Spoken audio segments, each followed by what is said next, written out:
बावल नजदीक गांव झाबुआ को वन्यजीव अभ्यारण्य के लिए विकसित करने के लिए 3 गांवों की तरफ से विधायक डॉक्टर कृष्ण कुमार को रमेश झाबुआ ज्ञापन सौंपा। डॉक्टर कृष्ण कुमार ने कहा, झाबुआ गांव जंगलों से जुड़ा हुआ है, लगभग 800 एकड़ में फैला हुआ है और प्राकृतिक दृष्टि से समृद्ध है।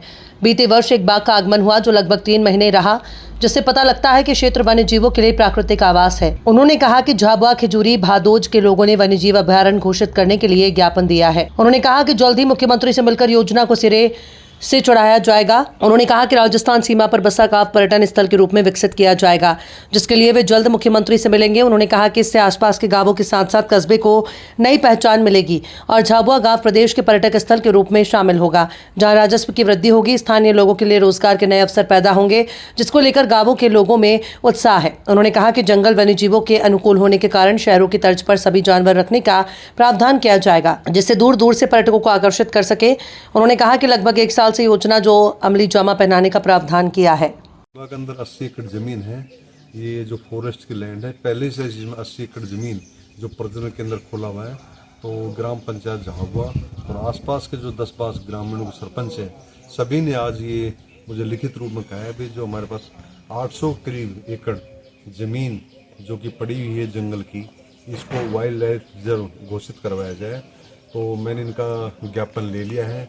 मैं अपने हरियाणा प्रदेश के मुख्यमंत्री श्री नायब सिंह सैनी जी को इनका जो ज्ञापन के बारे में लिखित रूप में अवगत करवा दूंगा और मैं अपने माननीय केंद्रीय मंत्री राव इंद्रजीत सिंह उनके संज्ञान में लाके उनसे भी गुजारिश करूँगा, प्रार्थना करूँगा भाई इनको अपने प्रदेश और केंद्र सरकार से मिलके तालमेल करके इसको वाइल्ड लाइफ सेंचुरी इसको बनाया जाए, ताकि जितने भी अपने जंगली जानवर हैं यहाँ पर रह सकें और यहाँ के जो आसपास के लोग हैं उनके लिए भी एक ये इनकम का साधन होंगे, जैसे गाइड के रूप में और टूरिज्म के रूप में और आसपास में जीविका का साधन ये बनेगा।